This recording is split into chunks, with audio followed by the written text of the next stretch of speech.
जो घटनाक्रम हुआ है, जो अलग अलग जगह से जानकारी हुई या मुझे कार्यकर्ता नेताओं से जानकारी हुई या जो अलग अलग यूट्यूबर्स या सोशल मीडिया में जो बात लिखी है या आई है, इसीलिए मैंने कहा कि जो जीरो टॉलरेंस की बात कर रहे हैं उन्हें उन तमाम अधिकारियों के खिलाफ कार्रवाई करनी चाहिए जिनकी वजह से ऐसी घटना घटी है।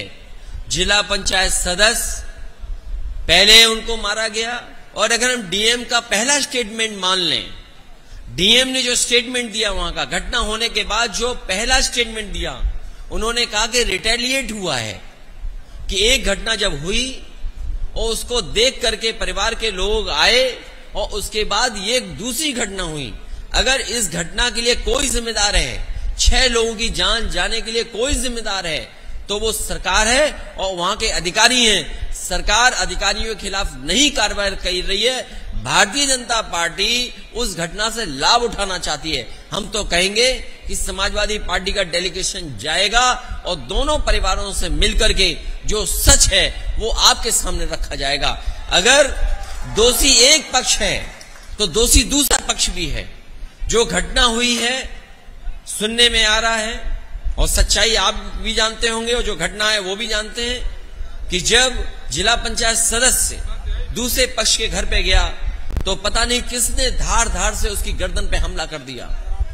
दराती और जो गांव में सामान रहता उससे हमला कर दिया, जिसके कारण वहीं पर बेहोश हो गए। उसके बाद और दराती मारी गई, जिसकी वजह से सुनने में आ रहा है कि इतनी गर्दन पे मारी गई कि लोगों में ये रूमर फैल गया कि उनकी गर्दन काट करके उनकी हत्या कर दी। जब ये जानकारी उस दूसरे परिवार पक्ष को मिली तब उसमें आकर के घटना दूसरी हुई है। अगर कोई दोषी है इस घटना के लिए तो सरकार है, बीजेपी है, और बीजेपी अगर चाहती है न्याय दिलाना दोनों परिवारों को, तो ऐसे अधिकारी जो वहां पर थे डे 1 से और आज तक जिन्होंने इस घटना को बढ़ने दिया, उनके खिलाफ कार्रवाई होनी चाहिए। इस सरकार को पक्षपात नहीं करना चाहिए। कल हालांकि समाजवादी पार्टी का स्थापना दिवस भी था और हमारी कोशिश थी कि प्रतापगढ़ में स्थापना दिवस में ही हमारा ये शिविर हो।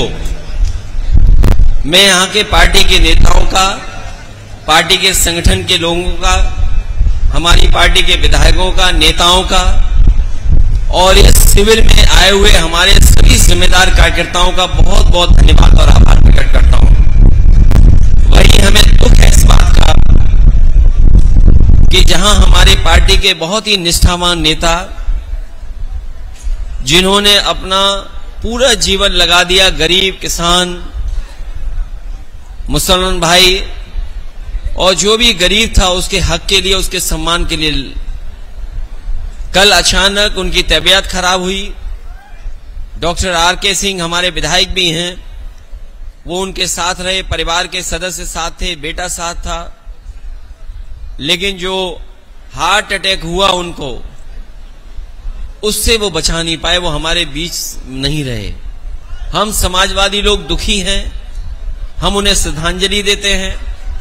हम अपनी तरफ से और पार्टी की तरफ से और भगवान से यही प्रार्थना करते हैं कि जो इस दुख की घड़ी में परिवार को शक्ति दें, परिवार को इस दुख सहने के लिए शक्ति मिले। जहां तक यूपी सरकार की बात है और दिल्ली सरकार में, यूपी सरकार जहां लगातार जीरो टॉलरेंस की बात कर रही है, जो कानून को लेकर के, कानून व्यवस्था को लेकर के जीरो टॉलरेंस की बात करने वाली सरकार में सबसे ज्यादा अपराध हो रहे हैं, सबसे ज्यादा घटनाएं हो रही हैं, सबसे ज्यादा जाने जा रही हैं। और इसका कारण यही है कि सरकार जीरो टॉलरेंस तो बोलती है लेकिन किसी को न्याय दिलाने के लिए कोई काम नहीं करती। देवरिया की घटना एक उदाहरण है। देवरिया का जो घटनाक्रम है वो एक उदाहरण है कि किस तरीके से सरकार का कामकाज चल रहा है। मुख्यमंत्री से लेकर के जो बड़े बड़े अधिकारी हैं वो मौके पे गए या अस्पताल में जाकर के हालचाल लिया है, लेकिन सच्चाई तो ये है कि अगर प्रशासन सही तरीके से काम कर रहा होता, अधिकारियों ने पहले ही न्याय दिया होता, अधिकारियों ने अन्याय नहीं होने देना था, और सरकार के लोगों ने अगर न्याय दिया होता तो 6 जानें कभी नहीं जाती। अगर 6 जानें गई हैं तो भारतीय जनता पार्टी के सरकार के कामकाज की वजह से जान गई है। अगर कोई जिम्मेदार है तो वो सरकार और अधिकारी जिम्मेदार हैं, जिसकी वजह से जान गई है। और मैं तो सरकार से कहूंगा और सरकार के लोगों से कहूंगा कि अगर समाजवादी पार्टी कोई राजनीति नहीं कर रही है किसी घटना में, तो सरकार के लोगों को भी मिलकर के कोई राजनीति नहीं करनी चाहिए। और जो लोग जीरो टॉलरेंस की बात कर रहे हैं, अगर जीरो टॉलरेंस का अगर आपका नारा है, तो जो अधिकारी रहे हैं जिसने दोनों परिवारों को न्याय नहीं दिया है, चाहे वो डीएम हो, कमिश्नर हो, एसपी हो, डीआईजी हो, आईजी हो, तहसीलदार हो, एसडीएम हो, लेखपाल हो, उनके खिलाफ कार्रवाई नहीं कर रही है। और अगर सरकार जीरो टॉलरेंस की बात कर रही है, तो जब से शिकायतें की हैं परिवार के लोगों ने, उन सभी अधिकारियों के खिलाफ कार्रवाई हो, उनको सस्पेंड किया जाए। और अगर सरकार जीरो टॉलरेंस की बात कर रही है तो उन्हें टर्मिनेट करे। आज कानून व्यवस्था में जीरो टॉलरेंस देख लिया, और भ्रष्टाचार का तो पूछो मत। पहले तो अधिकारी 2000 रुपए मांग लेते थे, इस सरकार ने 2000 रुपए बंद कर दिए। अब वो 500 के रुपए ज्यादा मांग रहे हैं। कोई तहसील थाना नहीं बचा है जहां पर भ्रष्टाचार न बढ़ गया हो। जो सरकार ये कहती हो पहले दिन से कि हम गड्ढा मुक्त करेंगे सड़क, बताओ कौन सी सड़क है जिसमें गड्ढे नहीं हैं? और आज तक मैं तो पत्रकार साथियों से कहूंगा कि आप रिकॉर्ड निकलवाइए कि इस सरकार ने पिछली सरकार में और इस सरकार में गड्ढा और मेंटेनेंस के नाम पर कितने हजार करोड़ रुपए निकाले जो बर्बाद हो गए हैं। और करप्शन किस स्तर पे, इसकी आप कल्पना नहीं कर सकते हैं। करप्शन हर स्तर पर है। यहां तो एक इंजीनियरिंग कॉलेज बन रहा था, मुझे बहुत पुराना याद है, केवल विधायक जी ने हिलाया था, वो बिल्डिंग गिर गई। सोचिए आप, ये तो एक है, न जाने कितने उदाहरण होंगे। और हमारे मुख्यमंत्री जी कह रहे हैं पूरा उत्तर प्रदेश ओडीएफ हो गया। ओडीएफ का मतलब है कि सुबह सुबह कोई भी आम आदमी खेत में डब्बा लेकर के नहीं जा रहा है। प्रतापगढ़ के लोगों, अगर यूपी ओडीएफ हुआ है तो आप भी ओडीएफ में शामिल होंगे। कभी सीटें बचती थी, कभी किसी को जाने नहीं देते थे। आज बताओ कितने शौचालय चल रहे होंगे आपके यहां, बता दो हमें। अगर एक भी शौचालय चल रहा हो।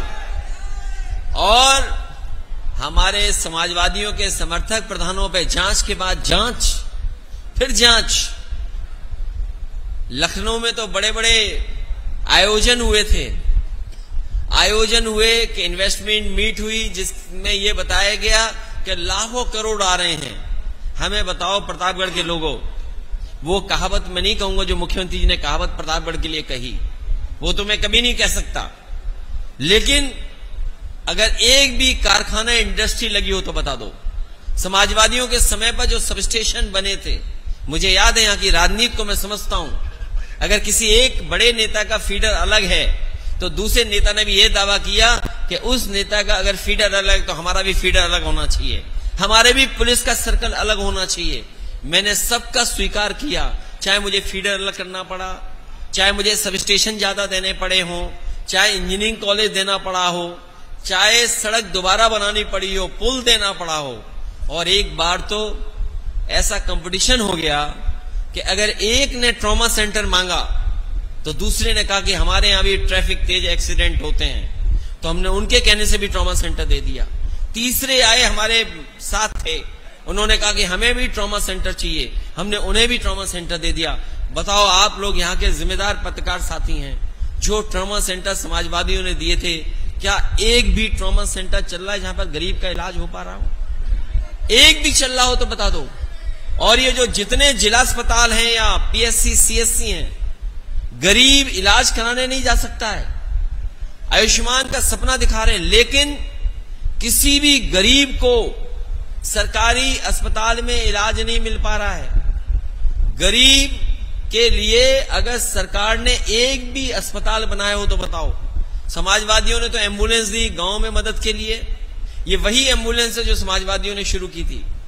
ये जो पुलिस को गाड़ियां आपको दिखाई दे रही हैं जो 100 की 112 हो गई, ये भी समाजवादियों की देन है। नई चीज देखी प्रतापगढ़ में। हालांकि शहर में मुझे एक कोने से दूसरे कोने में बहुत से अपने समाजवादी साथियों के घर जाने का मौका मिला मुझे। ये नई ट्रैफिक व्यवस्था पता नहीं किसके हाथ में दे दी है सरकार ने। मैं गिनता रहा, मैंने 500 सांड तो गिने, लेकिन अगर मैं 11 बजे के बाद पूरे प्रतापगढ़ में राउंड मारता शहर में तो 2000 से ऊपर मुझे सांड दिखाई दे जाते।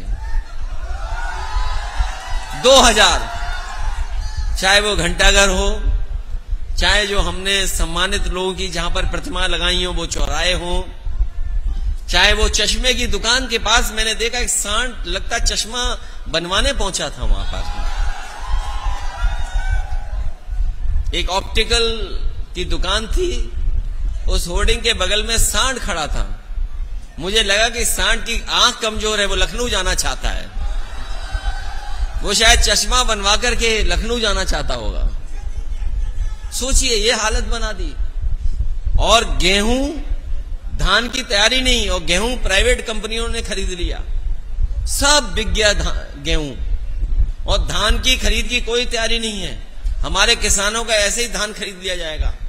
ये जो बिजली आ रही है और नहीं आ रही है कभी कभी, और जो बिल ज्यादा आ रहा है, अभी तक बीजेपी ने 1 यूनिट बिजली नहीं बनाई है। 1 यूनिट, 1 बिजली नहीं बनाई, और बिजली का बिल लगातार बढ़ाते चले जा रहे हैं। इसलिए हमें उम्मीद है और पूरा भरोसा है कि समाजवादियों के विचारों को लेकर के हमारे कार्यकर्ता, हमारे नेता गांव-गांव जाएंगे और भारतीय जनता पार्टी को इस बार लोकसभा के चुनाव में सबक सिखाएंगे। 14 में जो आए थे वो 24 में चले जाएंगे। यूपी से आए थे, यूपी से ही बाहर चले जाएंगे।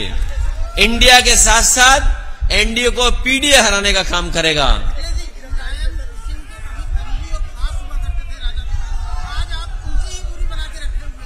नहीं,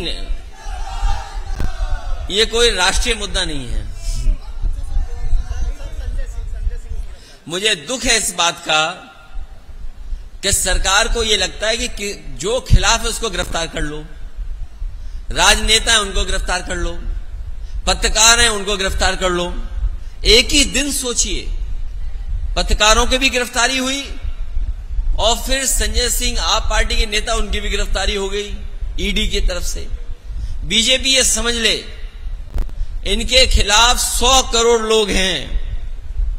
इस बार जब 2024 का चुनाव होगा तो 100 करोड़ लोग इनके खिलाफ हैं। क्या ये 100 करोड़ लोगों को गिरफ्तार कर लेंगे? इस बार यही भारत की जनता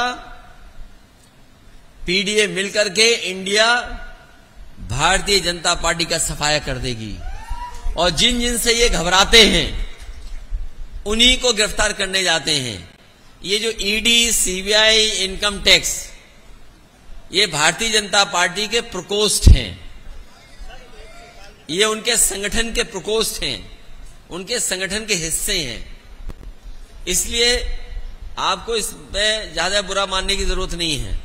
अभी संजय सिंह गिरफ्तार हुए, अभी आप कुछ सच दिखा दोगे तो आप गिरफ्तार हो जाओगे। अगर गिरफ्तार होने का मन है तो सच दिखा दो।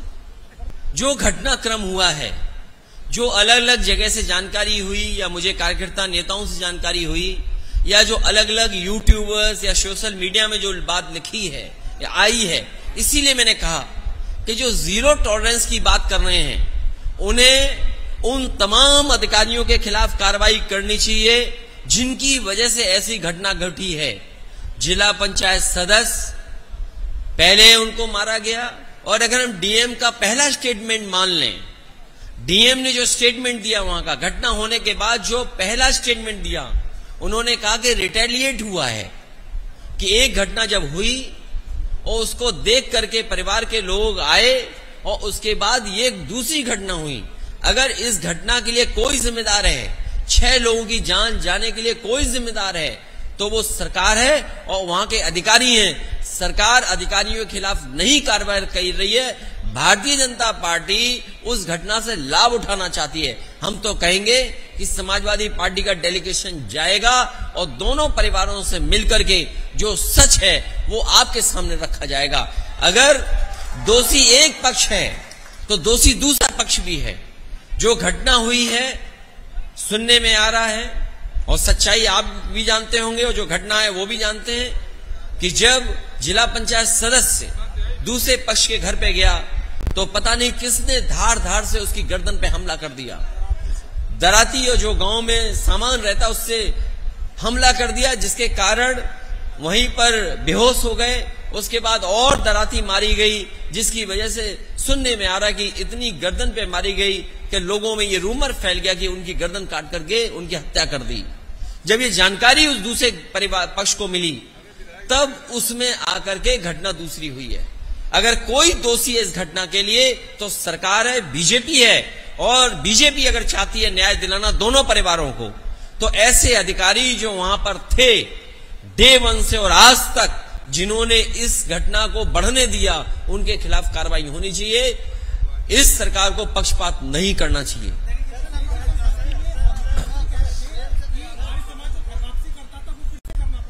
किसको? कौन?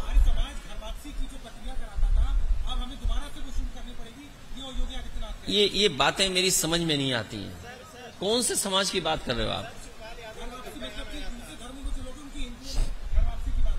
देखिए, आप हमारे वही पेट्रोल के दाम वापस कर दो जो 2014 में थे।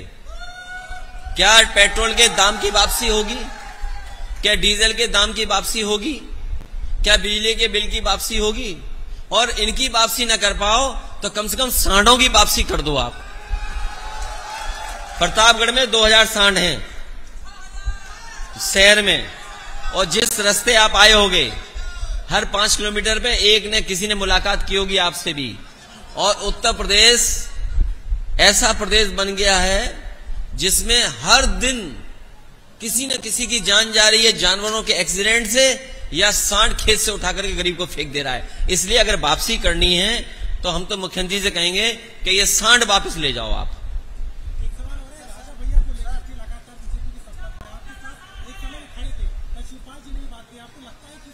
नहीं, मुझे जानकारी नहीं है कि कौन किसके संपर्क में। अगर आप उसका खुलासा करो तो मैं और विस्तार से बोल दूं।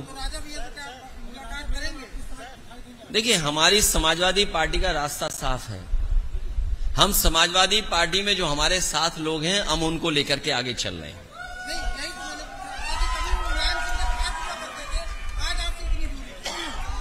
अगर तुम्हें पता हो तो तुम बता दो।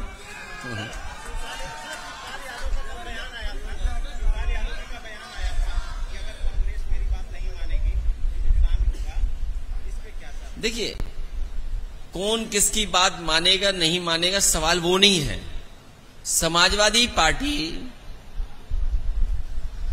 और इंडिया गठबंधन भारतीय जनता पार्टी को हराने का काम करेंगे।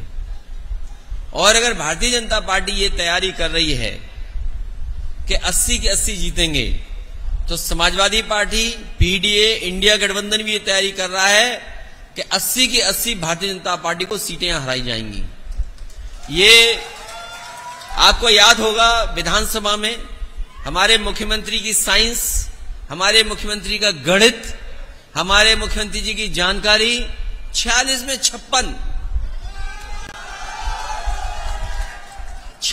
56 और अब तो जाति जनगणना की बात आ गई है। देखिए, जो जाति गणना से परिवर्तन आने वाला है इसका सबने स्वागत किया है। और मुझे खुशी है इस बात की कि बहुत सारे दल जो कभी कास्ट सेंसस या आरक्षण के खिलाफ थे वो भी उसके पक्ष में बोल रहे हैं। और अब तो बीजेपी को गरीब याद आने लगे। सोचो, वो बीजेपी जिसने नौकरी नहीं दी, रोजगार नहीं दिया, महंगाई बढ़ा दी, वो गरीबों को याद कर रही है। कोई उद्योग कारखाने नहीं लगे। और मैं अपने नौजवानों से कहना चाहता हूं ये जो अग्निवीर में आधी अधूरी नौकरी नहीं चलेगी। आप लोकसभा में जिताइए और पहले जैसी फौज की भर्ती पाइए। आप फौज में जाना गर्व होता है, वर्दी पहनना एक सपना होता है। बताइए, बीजेपी ने राष्ट्र के साथ खिलवाड़ की, देश की सुरक्षा के साथ खिलवाड़ की, सीमाओं के साथ खिलवाड़ की, और आधी अधूरी नौकरी अग्निवीर नहीं चलेगी। हमारे नौजवानों को वर्दी पहनाने का सपना पक्की नौकरी से पूरा होगा, ये आधी अधूरी नौकरी से नहीं होने जा रहा है। और देश को जरूरत इसलिए है, किसी जमाने में किसी सरकार ने या उनकी सरकार में घटना हुई या ऐसी परिस्थितियां बनी कि बहुत सारा हिस्सा चीन ले गया। अभी अभी जो सरकार है उसने सोचो कहां चीन को बैठा दिया। कभी हम लोगों ने उस लेख को किसी फिल्म में देखा था, कभी 3 इडियट्स उस फिल्म में लेख को देखा था, और लेख को देखने के बाद न जाने कितने लोग अब जाते हैं।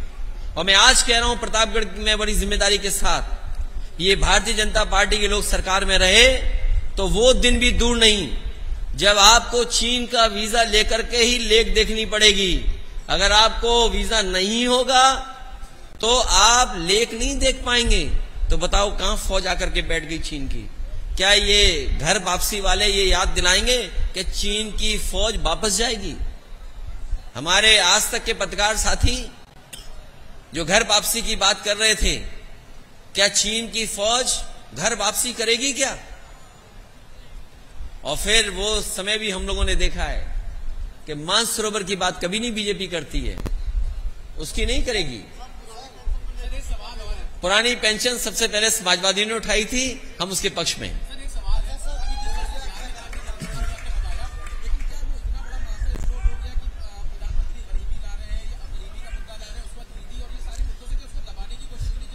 बीजेपी कंफ्यूज हो गई कास्ट सेंसस के बाद। बीजेपी कंफ्यूज है कास्ट सेंसस के बाद, और ये कास्ट सेंसस और सभी लोगों को हक अधिकार मिले, उनका सम्मान हो, उस दिशा में समाजवादी पार्टी आगे लड़ाई लड़ेगी। आबादी के हिसाब से हक और सम्मान मिले। समाजवादी पार्टी तो पहले ही पक्ष में थी कि जाति जनगणना हो, और भविष्य में आप देखेंगे बहुत सारे दल इस पक्ष में हैं। और जब कभी भी आगे परिवर्तन होगा तो कास्ट सेंसस होकर के रहेगा और आबादी के हिसाब से हक और सम्मान मिलकर रहेगा।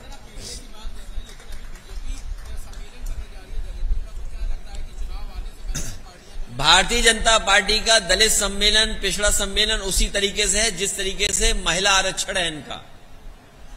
ये नारी सम्मान और इनका दलित सम्मान ये उसी तरीके से है जैसे आरक्षण दिया।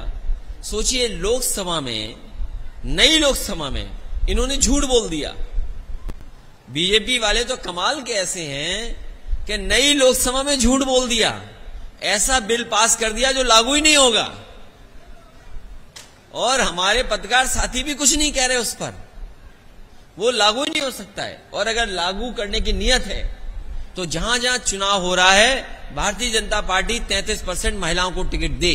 मध्य प्रदेश में दे 33% टिकट, राजस्थान में टिकट दे 33%, आपके झारखंड में, छत्तीसगढ़ में हो रहा है चुनाव, वहां दे। तो आखिरकार आपने बिल पास कर दिया लेकिन आपकी नीयत साफ नहीं है, इसलिए आप पॉलिटिकली उनको आगे नहीं बढ़ाना चाहते हैं। ये केवल बहस का मुद्दा है, इसलिए वो जनता को गुमराह करने के लिए बिल पास किए। हमारे पत्रकार साथियों का विशेष धन्यवाद। आप भी थक गए, हम लोग भी थक गए, और मुझे पूरा भरोसा है कि हम लोगों का आप सहयोग करेंगे, मदद करेंगे।